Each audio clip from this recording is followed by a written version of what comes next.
The Taliban want this to be the picture of their 3 years of rule in Afghanistan. But this is a realer picture. Parwana Malik was sold into marriage shortly after American forces withdrew 3 years ago this week. She was 9 years old. She is not an exception. Local media has reported on girls as young as 7 or 8 being married off to Taliban officials. Parwana was photographed for the nonprofit Too Young to Wed. Stephanie Sinclair is its founder. What the Taliban is doing to women and girls is absolutely a crime against humanity. And Afghan girls and women inside the country are really suffering. President Joe Biden issued a statement on the anniversary honoring the service members who died during the withdrawal and defending the pullout. Vice President Kamala Harris issued a similar statement. Like Biden, she did not mention girls and women, though as a lawyer seeking her nation's top job, she is a living repudiation of the Taliban's edict that girls cannot be schooled past 6th grade. Republican presidential challenger Donald Trump also focused on the deaths of 13 American service members in criticizing the Biden administration's pullout. Caused by Kamala Harris, Joe Biden, the humiliation in Afghanistan set off the collapse of American credibility and respect all around the world.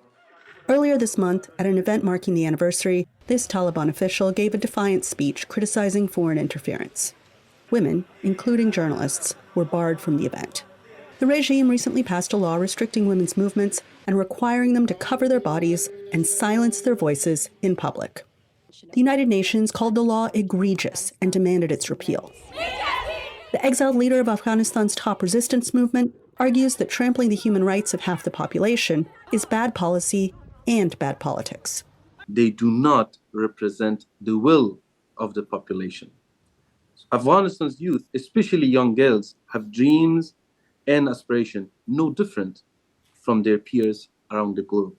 On this anniversary, photographer Sinclair urged American leaders to focus not on the men in charge, but on the voices they have silenced, and to impose harsher consequences for it. And now, a plot twist. Too Young to Wed persuaded Parwana's elderly husband to return her to her family.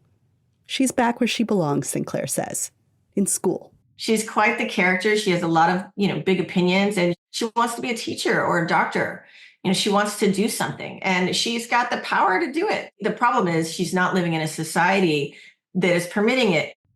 But as she nears the 6th grade, she carries a burden of knowing that unless something changes, her time is running short.